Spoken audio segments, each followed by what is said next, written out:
Hello my juniors, कैसे हैं? I hope आप सभी लोग बहुत अच्छे से होंगे। जूनियर्स, एक क्वेश्चन बहुत ज्यादा बच्चों के माइंड में आता है। वो क्वेश्चन होता है कि सर 4 साल का क्या खर्चा आएगा आईआईटी से पढ़ने का। बहुत सारे बच्चे हैं जो गरीब परिवार से हैं, मिडिल क्लास से हैं।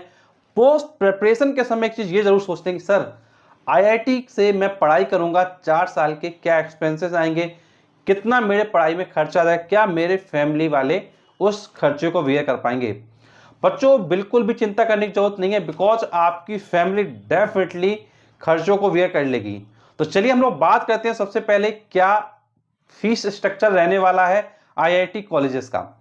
देखिए बच्चों, सबसे पहले आपको यह क्लियर होना चाहिए कि आईआईटी किसी एग्जाम का नाम नहीं है।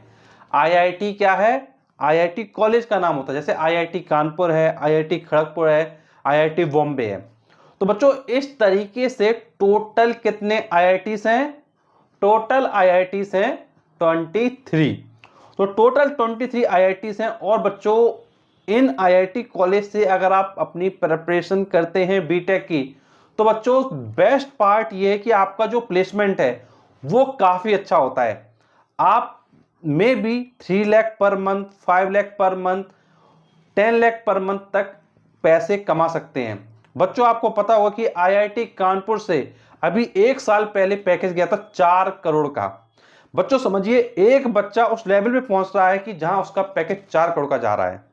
तो बच्चों बात यह आती है कि भाई जो आपकी 23 आईआईटीज हैं, इनकी बच्चों जो फीस स्ट्रक्चर है वो थोड़ा अलग अलग होता है। लेकिन जो एक रेंज है फीस स्ट्रक्चर की, वो मैं आपको बता देता हूं कि भाई अप्रोक्सीमेट क्या आपके एक्सपेंसेस आते हैं। बच्चों, अलग अलग आईआईटीज के जो एक्सपेंसेस होते हैं वो अलग अलग आते हैं। बच्चों देखिए, अगर मैं आपसे फीस स्ट्रक्चर की बात करूं तो देखिए फीस स्ट्रक्चर में ध्यान देने की बात यह कि आईआईटी कानपुर की फीस अलग है, आईआईटी बॉम्बे की फीस अलग है। बट अगर मैं आपको जो आपकी 23 आईआईटीज हैं उनके लिए एक रेंज बताऊं तो समझिए ध्यान से। देखिए, पहली चीज तो मैंने आपको बताया कि भाई फीस डिपेंड करेगी आईआईटी कॉलेज पे, और दूसरी चीज डिपेंड करेगी आपकी ब्रांच पर कि आप कौन सी ब्रांच को चूज कर रहे हैं। इसके अकॉर्डिंग आपकी फीस क्या डिसाइड होगी। बच्चों, जो आपका खर्चा आता है 1 साल का, वो बच्चों आपका आता है 2 लाख से 3 लाख। 2 लाख रुपए से 3 लाख रुपए तक आपका खर्चा आता है फीस को लेके, जो आपको कॉलेज में क्या है पे करनी होती है। बच्चों, ये जो फीस होती है आपको, वो आपको सेमेस्टर वाइज देनी होती है। बच्चों, सेमेस्टर का क्या मतलब समझिए। बच्चों, 1 साल में आपके 2 सेमेस्टर होते हैं। जैसे किसी कॉलेज की भी सपोज करिए कि 2 लाख 1 साल की है, तो 1 लाख क्या लगेगा सबसे शुरुआत में लगेगा, फिर आफ्टर 6 मंथ आपका फिर से 1 लाख रुपए क्या लगेगा। तो आपकी जो फीस है वो 2 लाख से 3 लाख पर ईयर क्या रहती है। अगर मैं आपसे बात करूं 4 साल का क्या खर्चा आता है, तो बच्चों देखिए 4 साल का जो खर्चा आता है वो आपका रहता है 8 लाख से लेके 12 लाख के बीच में। बच्चों, ये आपने फीस समझ ली है। बट अब कुछ बच्चे सोच रहे होंगे कि सर इतनी ज्यादा फीस है तो हम कैसे कॉलेज में जाके पढ़ाई करेंगे, हमारे पेरेंट्स इतनी अर्निंग नहीं करते हैं।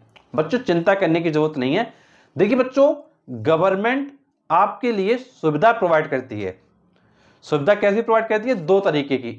बच्चों, एक सुविधा है आपकी स्कॉलरशिप की, और बच्चों दूसरी सुविधा है बच्चों फी वेवर की। बच्चों देखिए, स्कॉलरशिप में क्या होता है, जैसे मान लीजिए कोई बच्चा जनरल कैंडिडेट है, ओबीसी कैंडिडेट है या ईडब्ल्यूएस कैंडिडेट है, तो बच्चों उन लोगों की अगर फैमिली इनकम कम है, मान लीजिए किसी के परिवार की वार्षिक आय सिर्फ 1 लाख रुपए है या सिर्फ 2 लाख रुपए है, तो बच्चों देखिए ध्यान देने की बात यह है कि स्कॉलरशिप में क्या होता है कि आपकी जो फीस है, जो ट्यूशन फीस है, उसके अकॉर्डिंग स्कॉलरशिप क्या आ जाती है।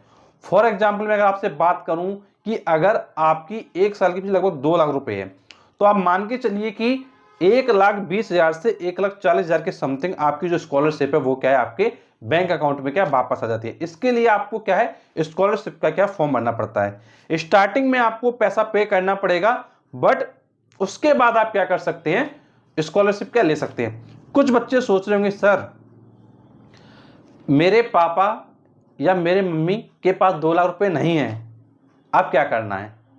बच्चों, अगर आपके पेरेंट्स के पास पैसे नहीं है तो चिंता करने की आवश्यकता नहीं है। आपको बैंक क्या है लोन प्रोवाइड कर देगी।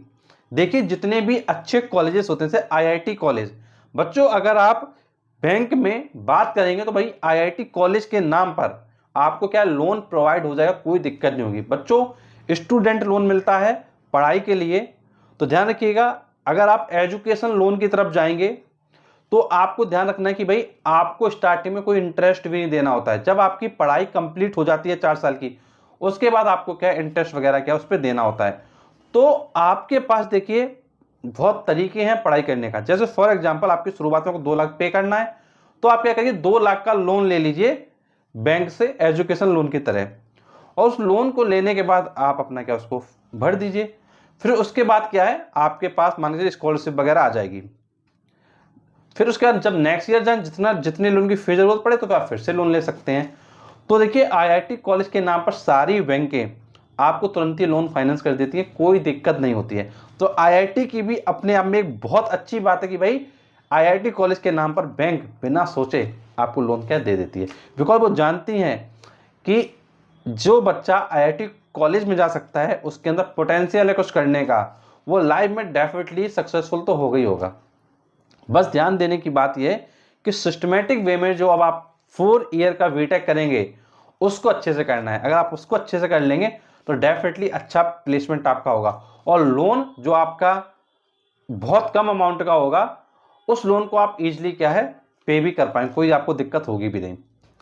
अब देखिए दूसरे ऑप्शन की हम लोग बात करते हैं। जैसे मान लीजिए कोई बच्चा बहुत गरीब है और बहुत ज़्यादा ही गरीब है कि भाई उसकी जो फैमिली इनकम मान लीजिए 1 लाख से कम है, तो देखिए अगर आप SC ST या PWD कैटेगरी में आते हैं तो बच्चों आपको फी वेवर भी मिल जाता है। फी वेवर का मतलब होता है बच्चों आपको कुछ भी फीस देने की जरूरत नहीं है, आपको ना स्कॉलरशिप भरना ना कुछ, ना शुरुआत में ही आपको क्या अपना फी वेवर का सर्टिफिकेट लगाना है। आप आपकी जो भी कैटेगरी सर्टिफिकेट है लाइक SC है या ST है या PWD है तो उसको लगाना, तो आपको 1 रुपया भी पे करने की जरूरत नहीं है। ये भी एक प्लस पॉइंट है। देखिए ध्यान रखिए जो भारत सरकार है वो बच्चों को सपोर्ट करती है। अगर कोई बच्चा टैलेंटेड है और वो पढ़ना चाहता है, उसका पैसे नहीं है, तो गवर्नमेंट आपको सपोर्ट कर रही है। ऐसी कई गवर्नमेंट की स्कीम्स रहती हैं जिसके थ्रू वो सपोर्ट करती है। देखिए किसी भी कॉलेज में आप पढ़ाई करने का सोच रहे हो बच्चों, आपको स्कॉलरशिप तो मिलती ही मिलती है। एंड अगर आप बहुत ज़्यादा गरीब होते हैं तो भाई उस सिचुएशन में क्या है आपको टोटल फी वेवर भी मिल जाता है। जो बिलो पॉवर्टी लाइन वाले कैंडिडेट्स होते हैं उनको तो डेफिनेटली फी वेवर मिलना ही मिलना है। तो बच्चों इसलिए चिंता करने की जरूरत नहीं है, आपको बस एक ही चीज की ध्यान रखनी है कि तैयारी में ध्यान देना है। अगर आप प्रॉपर वे में सिस्टमेटिक वे में तैयारी करना स्टार्ट कर देंगे तो लाइफ में कोई भी दिक्कत नहीं होने वाली है। तो बच्चों अब सिर्फ एक काम क्या करना है, अपनी बुक को ओपन करना है, प्रॉपरली अपनी स्टडी करनी है। और बच्चों आपके लिए हम बहुत जल्द IIT JEE की जो क्लासेस हैं वो स्टार्ट कर रहे हैं, जिसमें हम आपको प्रॉपर वे में सारे टॉपिक्स, अभी बच्चों मैं आपके लिए स्टार्ट कर रहा हूं फिजिक्स।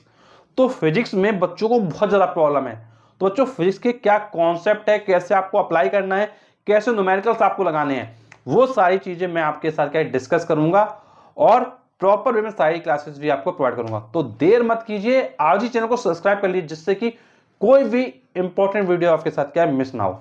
और जो भी बच्चे कानपुर में IIT JEE कोचिंग करना चाहते हैं वो बच्चे RS इंस्टीट्यूट कानपुर ज्वाइन कर सकते हैं, बिकॉज यहाँ पर IIT तैयारी काफी अच्छी करवाई जाती है। एंड बच्चों अगर आपको हमारा सेशन आज का अच्छा लगा प्लीज वीडियो को लाइक करिए, चैनल को सब्सक्राइब करिए। चलिए मिलते हैं हम आपसे नेक्स्ट वीडियो में, तब तक थैंक यू सो मच।